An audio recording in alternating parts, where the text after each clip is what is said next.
എല്ലാവർക്കും നമസ്കാരം. ഞാൻ അശ്വിൻ. കേരളത്തിൽ നമ്മുടെ ഒരു ദിവസം കടന്നു പോകണമെങ്കിൽ നമ്മൾ അത്രത്തോളം ക്രൂരമായിട്ടുള്ള പൈശാചികമായിട്ടുള്ള കൊലപാതകങ്ങളുടെയും അക്രമങ്ങളുടെയും ഒക്കെ വാർത്ത കേട്ട് സഹിച്ചു കഴിയേണ്ട അവസ്ഥയാണുള്ളത്. നമ്മൾ കേരളത്തെ ദൈവത്തിൻ്റെ സ്വന്തം നാടെന്നൊക്കെ വിളിക്കാറുണ്ടല്ലേ. അങ്ങനെയൊന്നും ഒരിക്കലും ഇപ്പോൾ പറയാൻ പറ്റാത്ത സാഹചര്യമാണ്. നിങ്ങൾ ദിനം പ്രതി എടുത്തു നോക്കുക, എന്തോരം ക്രൂരമായിട്ടുള്ള കൊലപാതകങ്ങൾ, അക്രമങ്ങൾ വേറെ ഉണ്ട്. അതായത് മരണത്തിൻ്റെ വക്ക് വരെ എത്തിക്കുന്ന അക്രമങ്ങൾ ഒരുപാട് റിപ്പോർട്ട് ചെയ്യുന്നുണ്ട്. പക്ഷേ ക്രൂരമായിട്ടുള്ള കൊലപാതകങ്ങൾ പോലും എത്രത്തോളം കേസുകൾ നിങ്ങൾക്ക് കാണാൻ പറ്റും. കുറച്ച് നാൾക്ക് മുമ്പല്ലേ ഞാൻ നവജിത്ത് നടരാജൻ്റെ കേസ് സംസാരിച്ചിട്ടുണ്ടായിരുന്നത്. അച്ഛനെ അമ്മയും ക്രൂരമായിട്ട് 36 വെട്ടുകയാണ്. അച്ഛൻ ക്രൂരമായിട്ട് ആ മുഖമൊന്നും ഇല്ല, മരണപ്പെട്ടു. അമ്മ ഒരു മരണത്തിൻ്റെ തൊട്ടുപക്കിലെത്തി, ഇപ്പോൾ രക്ഷപ്പെട്ടു എന്നാണ് അറിയാൻ കഴിഞ്ഞിട്ടുണ്ടായിരുന്നത്.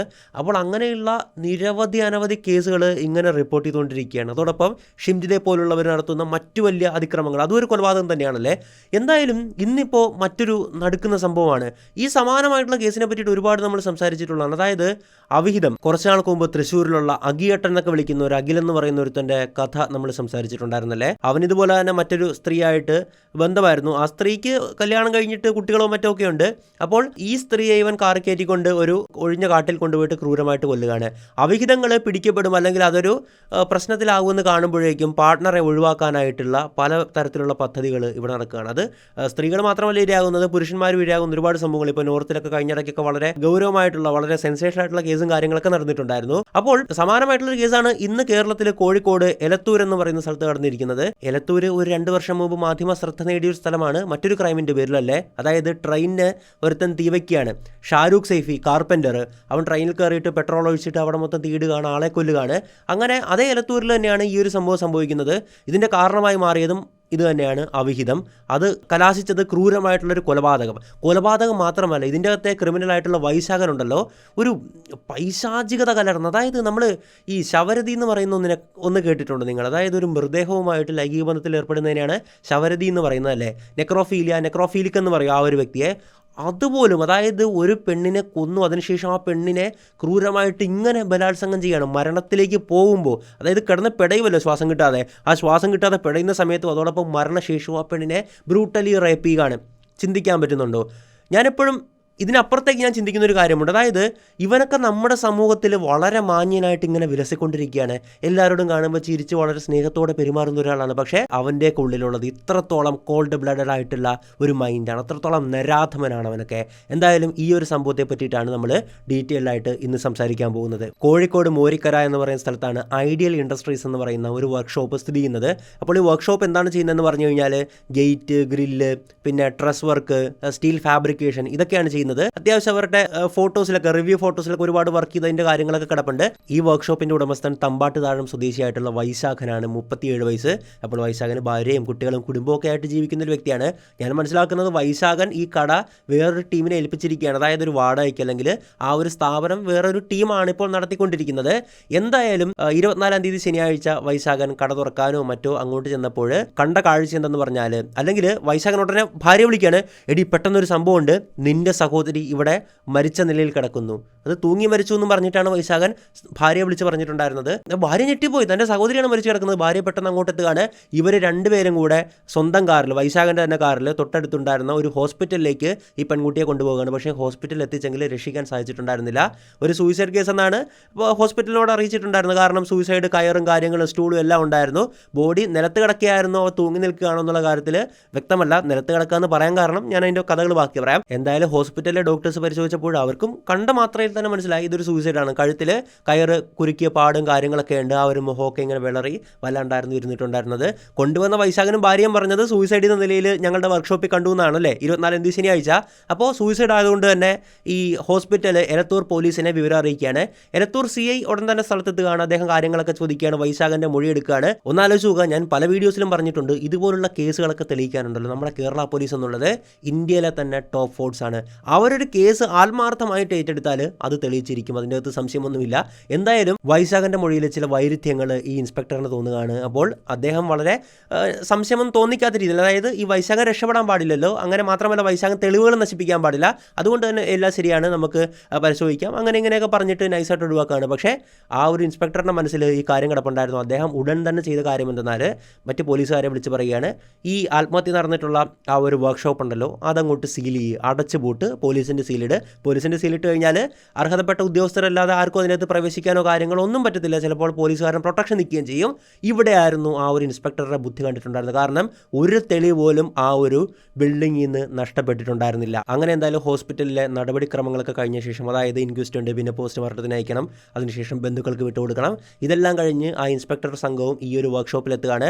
അത് തുറന്ന് പരിശോധിച്ച് അവർക്ക് ഒട്ടും തന്നെ വലിയ ബുദ്ധിമുട്ടൊന്നും ഉണ്ടായില്ല. കാരണം അവിടെ എല്ലാം കണ്ടുകൊണ്ട് CCTV ഉണ്ടായിരുന്നു. മാത്രമല്ല സൗണ്ട് റെക്കോർഡ് ചെയ്യുന്ന CCTV ആയിരുന്നു. അത് പരിശോധിച്ചപ്പോൾ തന്നെ അവർക്ക് മനസ്സിലായി വൈശാഖനും പെണ്ണും ഒരുമിച്ചാണ് ഇവിടെ എത്തിയിട്ടുണ്ടായിരുന്നത്. മാത്രമല്ല ഈ ക്രൂരമായിട്ടുള്ള ബ്രൂട്ടലി അവളെ ഉപദ്രവിക്കുന്ന ഈ കെട്ടിത്തൂങ്ങുന്ന വിഷലും അതും ഇതൊക്കെ ഉണ്ടെന്നാണ് പറയപ്പെടുന്നത്. കൃത്യമായിട്ട് അതിനെപ്പറ്റിയുള്ള റിപ്പോർട്ട് പോലീസ് പുറത്തുവിട്ടില്ല. അപ്പോൾ വൈശാഖൻ ശ്രമിച്ചൊരു കാര്യം എന്തെന്നാൽ ഈ ഹാർഡ് ഡിസ്ക് ഉണ്ടല്ലോ, CCTVയുടെ ഈ DVR ഉണ്ടല്ലോ, അത് അവിടുന്ന് എങ്ങനെയെങ്കിലും മാറ്റാനായിരുന്നു. പക്ഷേ ഈ പോലീസിൻ്റെ കൃത്യമായിട്ടുള്ള ഇടപെടലിനെ തുടർന്ന് ആ ഒരു വർക്ക്ഷോപ്പ് സീൽ ചെയ്യുകയാണ്. ബിൽഡിംഗ് സീൽ ചെയ്തില്ലായിരുന്നെങ്കിൽ വൈശാഖൻ ഉറപ്പായിട്ടും ആ ഒരു ഹാർഡ് ഡിസ്ക് അവിടുന്ന് മാറ്റിയാനേ. മാത്രമല്ല ഇയാളും പ്രതീക്ഷിക്കുന്നില്ല പെട്ടെന്ന് തന്നെ പോലീസ് ഒന്ന് സീൽ ചെയ്യും. അപ്പോൾ ഇയാൾ വിചാരിച്ചത് ഹോസ്പിറ്റലിലൊക്കെ കൊണ്ടുപോയി അതിനുശേഷം നമുക്ക് എന്തായാലും പോലീസ് എത്താൻ കുറച്ച് വൈകുമല്ലോ അങ്ങോട്ട് എത്താനായിട്ട്, അപ്പോഴേക്കും നമുക്ക് ഹാർഡ് ഡിസ്ക് മാറ്റാമെന്നാണ് ഇയാൾ വിചാരിച്ചിട്ടുണ്ടായിരുന്നത്. പക്ഷേ പോലീസ് ഓൺ ദ സ്പോട്ട് തന്നെ മറ്റു പോലീസുകാരോട് വിളിച്ചു പറഞ്ഞു ആ ഒരു ബിൽഡിംഗ് സീൽ ചെയ്തേക്കാൻ. അതുകൊണ്ട് മാത്രമാണ് ഇയാൾ ഇത്ര എളുപ്പത്തിൽ ഈ ഒരു കേസിൽ പെട്ടത്. പോലീസ് അധികം ബുദ്ധിമുട്ടേണ്ടി പോലും വന്നില്ല. അപ്പോൾ എന്താണ് സംഭവിച്ചത്? എന്തിനാണ് ഈ ക്രൂരകൃത്യം നടത്തിയത്? എങ്ങനെയാണ് ഈ ക്രൂരകൃത്യം നടത്തിയിട്ടുണ്ടായിരുന്നത്? അവിടെയൊക്കെയാണ് നമ്മൾ വളരെ ഞെട്ടിക്കുന്നതായിട്ടുള്ള കാര്യങ്ങൾ നമുക്ക് മനസ്സിലാക്കാൻ സാധിക്കുന്നത്. ഈ വൈശാഖനും ഈ കൊല്ലപ്പെട്ട പെൺകുട്ടിയായിട്ട് കുറച്ച് വർഷങ്ങളായിട്ട് ഒരു ബന്ധത്തിലാണ്, അതായത് ഒരു പ്രണയബന്ധത്തിലാണ്. നമുക്ക് റിപ്പോർട്ടുകളിൽ നിന്ന് മനസ്സിലാക്കാൻ സാധിക്കുന്നത് 16 വയസ്സ് മുതലേ, പെൺകുട്ടിക്ക് 16 വയസ്സുള്ള ആ ഒരു സമയം മുതലേ വൈശാഖൻ ഇവളെ ലൈംഗികമായിട്ട് ഉപയോഗിക്കുന്നുണ്ട്, അങ്ങനെ പീഡിപ്പിക്കുന്നുണ്ട്. നമ്മളൊരു കാര്യം മനസ്സിലാക്കേണ്ടത്, ഇന്ത്യയിൽ ലീഗൽ ഏജ് ഓഫ് കൺസെൻറ്റ് എന്നുള്ളത് 18 വയസ്സാണ്. 18 വയസ്സാകുന്നതിന് മുമ്പ് ഒരു ആൺകുട്ടിയോടോ പെൺകുട്ടിയോടോ കൂടെ എന്ത് ചെയ്ത് അവരുടെ എന്ത് സമ്മതമുണ്ടെന്നൊക്കെ പറഞ്ഞു കഴിഞ്ഞാൽ അത് വെറും മണ്ടത്തരമാണ്. അതൊരു ലൈംഗിക പീഡനമാണ്. അതൊരു പോക്സോ കേസിൻ്റെ പരിധിയിൽ വരുന്ന ഒന്നാണ്. അപ്പോൾ ഏജ് ഓഫ് കൺസെൻറ്റ് 18 ആണെന്ന് എപ്പോഴും ഓർക്കുക. അതുകൊണ്ട് തന്നെ പോലീസ് ഇപ്പോൾ ഇയാൾക്കെതിരെ പോക്സോ കേസും കൂടെ ചുമത്താനുള്ള ഒരു നീക്കത്തിലാണ്, ലേറ്റസ്റ്റ് ആയിട്ടുള്ള റിപ്പോർട്ട് പ്രകാരം. അങ്ങനെ ഈ പെൺകുട്ടിയായിട്ട് ഒരുപാട് വർഷങ്ങളായിട്ട് ബന്ധമുണ്ട്. പക്ഷേ വൈശാഖൻ എന്നുള്ളത് കല്യാണം കഴിഞ്ഞിട്ട് കുടുംബമായിട്ട് ജീവിക്കുന്ന, പണിയൊക്കെ എടുത്ത് നല്ല രീതിയിൽ ജീവിച്ചു പോകുന്ന, നാട്ടിൽ നല്ല പേരൊക്കെ ഉള്ളൊരു വ്യക്തിയായിരുന്നു. അങ്ങനെ ഇരിക്കുകയാണ് ഈ പെൺകുട്ടി വൈശാഖനോട് പറയുന്നത് തന്നെ കല്യാണം കഴിക്കണം, ഇത്രയും കാലം എന്നെ ലൈംഗികമായിട്ട് ഉപയോഗിച്ചു, നിങ്ങളുടെ എല്ലാ ആഗ്രഹത്തിനും ഞാൻ വഴങ്ങി തന്നു. ഇയാൾക്ക് ലൈംഗിക വൈകൃതമുള്ളൊരു വ്യക്തിയാണെന്നാണ് നമുക്ക് മനസ്സിലാക്കാൻ സാധിക്കുന്നത്. അതുകൊണ്ട് തന്നെ ഈ പെൺകുട്ടിയോട് വളരെ മോശമായിട്ടുള്ള രീതിയിൽ പെരുമാറിയിട്ടുണ്ടാകാം. ഈ മാധ്യമങ്ങളിൽ വരുന്ന റിപ്പോർട്ടിൽ നിന്ന് എനിക്ക് കൺഫ്യൂഷൻ ഉണ്ടാക്കുന്ന ഒരു സാധനം എന്തെന്നാൽ, സാധാരണ വീഡിയോസിൽ അങ്ങനെ കൺഫ്യൂസ്ഡ് ആയി എന്ന് പറഞ്ഞ സാധനം ഞാൻ പറയാറില്ല. പക്ഷേ ഇവിടെ പറയേണ്ട ഒരു കാര്യം എന്തെന്നാൽ, ഈ മരണപ്പെട്ട പെൺകുട്ടി അല്ലെങ്കിൽ കൊല്ലപ്പെട്ട പെൺകുട്ടി ഇയാളുടെ ഭാര്യയുടെ സഹോദരിയാണെന്ന് പറയുന്നു. അപ്പോൾ ഈ പെൺകുട്ടിക്ക് അങ്ങനെയാണെങ്കിൽ അറിയാമായിരിക്കുമല്ലോ വൈശാഖൻ മാരീഡ് ആണെന്ന്. അപ്പോൾ മാരീഡ് ആയിട്ടുള്ള ഒരാളെ തന്നെയാണോ മാരേജിന് നിർബന്ധിക്കുന്നത്, അതോ ശരിക്കും അവിടെ നിർബന്ധിച്ചായിരുന്നു എന്നുള്ള ചോദ്യമാണ്. എന്തായാലും സംഭവിച്ച യഥാർത്ഥ കാര്യങ്ങൾ പറയാം. അങ്ങനെ ഇരിക്കെ ഈ വൈശാഖന് പെൺകുട്ടിയായിട്ട് ചില പ്രശ്നങ്ങളുണ്ടാകുകയാണ്, അസ്വാരസ്യങ്ങളുണ്ടാകുകയാണ് ഇവരുടെ ബന്ധത്തിൽ. വൈശാഖൻ തൻ്റെ ഭാര്യയ്ക്കൊന്നും അറിയത്തില്ലല്ലോ, അതായത് വൈശാഖൻ ഒരു അവിഹിതത്തിലാണ് ഏർപ്പെട്ടിരിക്കുന്നത്. നമുക്ക് റിപ്പോർട്ടുകളിൽ നിന്ന് മനസ്സിലാക്കാൻ സാധിക്കുന്നത് ഈ പെൺകുട്ടിയുടെ കയ്യിൽ ഇരുവരും തമ്മിലുള്ള സ്വകാര്യ ദൃശ്യങ്ങൾ, അതായത് ആ ഒരു ഇൻറ്റിമേറ്റ് ആയിട്ടുള്ള മൂവ്മെൻറ്റ്സിൻ്റെ വീഡിയോ ക്ലിപ്പോ ഫോട്ടോസോ കാര്യങ്ങളോ ഒക്കെ ഉണ്ട് എന്നുള്ളതാണ്. അപ്പോൾ ഇവൾ ഇനിയും തുടർന്നു കഴിഞ്ഞാൽ, അതായത് വൈശാഖൻ ഇവൾ ഭീഷണിപ്പെടുത്തുന്നുണ്ട്, നാട്ടുകാരോട് പറയും നിങ്ങൾ എന്നെ കെട്ടണം, നിങ്ങൾ ഇത്രയും കാലം എന്നെ ഉപയോഗിച്ചില്ലേ എന്നൊക്കെ പറഞ്ഞിട്ട് ഇവർക്കിടയിൽ പ്രശ്നം രൂക്ഷമായിരുന്നു. അങ്ങനെ ഇരിക്കുകയാണ് വൈശാഖൻ ആ ഒരു ചിന്തയിലേക്ക്, ആ ഒരു തീരുമാനത്തിലേക്ക് എത്തിച്ചേരുന്നത്. ഒറ്റ വഴിയേ ഉള്ളൂ, ഇവളെ അങ്ങോട്ട് ഇല്ലാണ്ടാക്കുക, അല്ലെങ്കിൽ താൻ മൊത്തം മോശക്കാരനായിട്ട് ചിത്രീകരിക്കപ്പെടുമല്ലേ.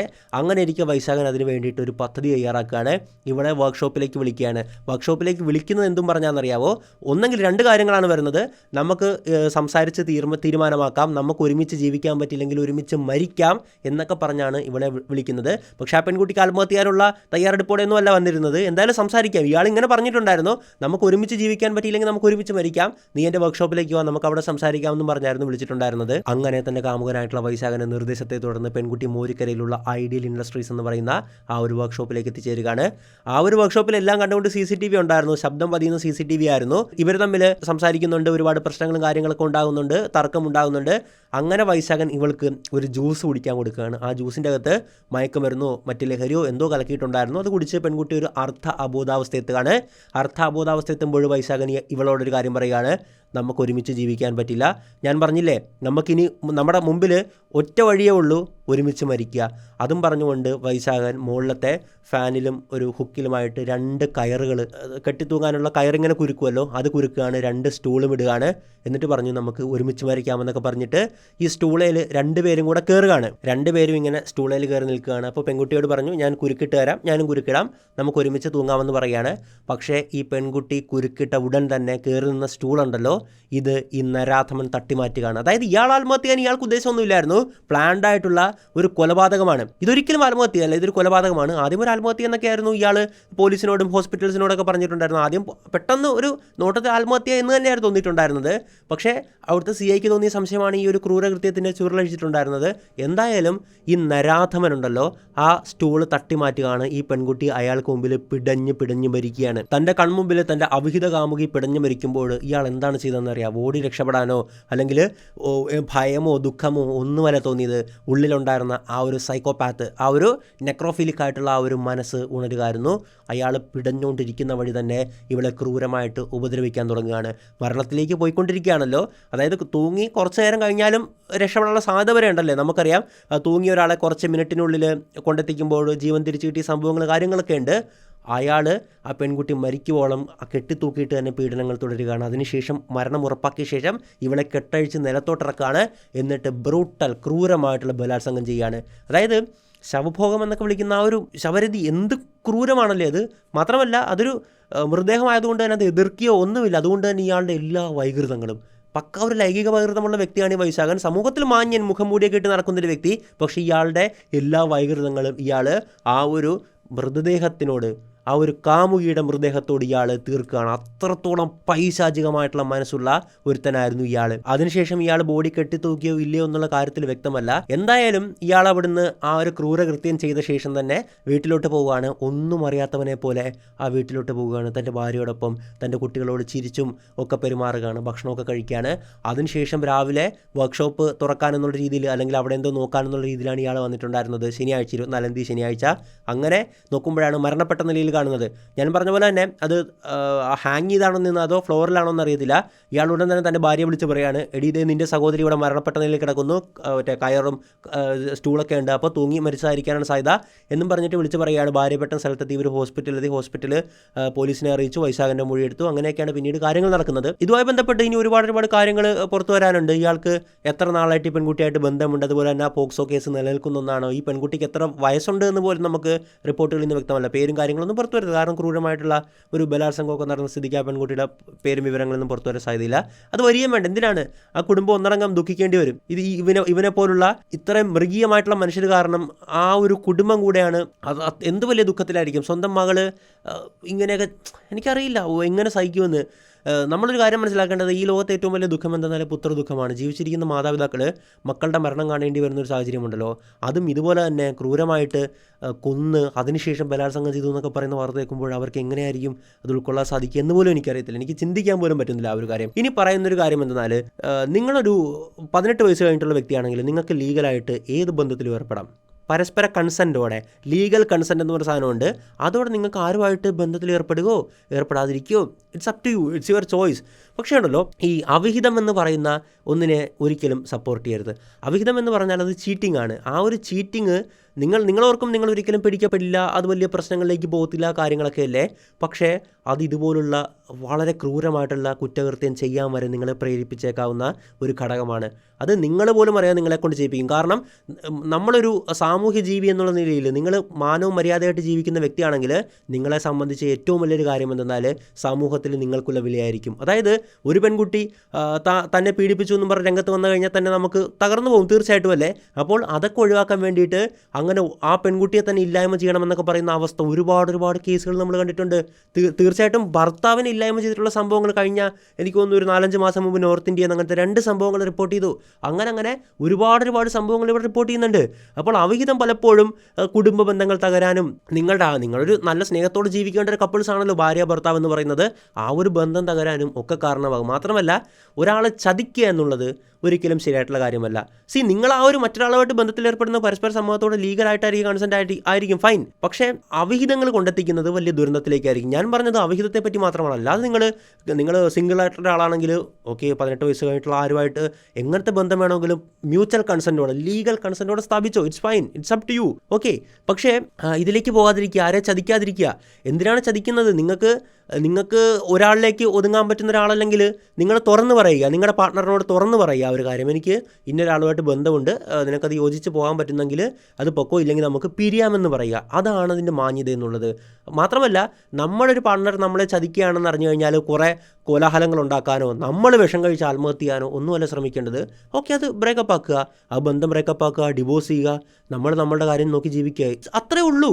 സത്യം പറഞ്ഞാൽ പലപ്പോഴും നമ്മൾ ഈ ഒരു വൈവാഹിക ബന്ധം എന്നുള്ളതിന് ഒരുപാട് ഇത് കൊടുത്തിട്ട്, അതായത് മറ്റേ ഭർത്താവ് എനിക്ക് മൈൻഡ് വരുന്നില്ല, ഭാര്യ എനിക്ക് മൈൻഡ് വരുന്നില്ല എന്നൊക്കെ പറഞ്ഞിട്ട് പോയി മരിക്കുകയാണ്. ഈവൻ ബ്രേക്കപ്പ് മൂലം മരണപ്പെടുന്ന എത്രത്തോളം ചെറുപ്പക്കാരുണ്ട്. ഒരാൾ മറ്റൊരാളെ കപ്പിളായിരിക്കും, ഒരാൾ മറ്റൊരാളെ തേക്കും, ഓക്കെ, ഒഴിവാക്കും നൈസായിട്ട്. അല്ലെങ്കിൽ ആ ഒരു വ്യക്തിക്ക് മറ്റ് പലരുമായിട്ട് ബന്ധങ്ങൾ കാണും, വേറെ ബന്ധങ്ങൾ കാണും, അതായത് ചീറ്റിംഗ് ആയിരുന്നു, ഉടൻ തന്നെ ഇവനോ ഇവളോ പോയിട്ട് സൂയിസൈഡ് ചെയ്യുകയാണ്. എത്രത്തോളം കേസുകളുണ്ട്.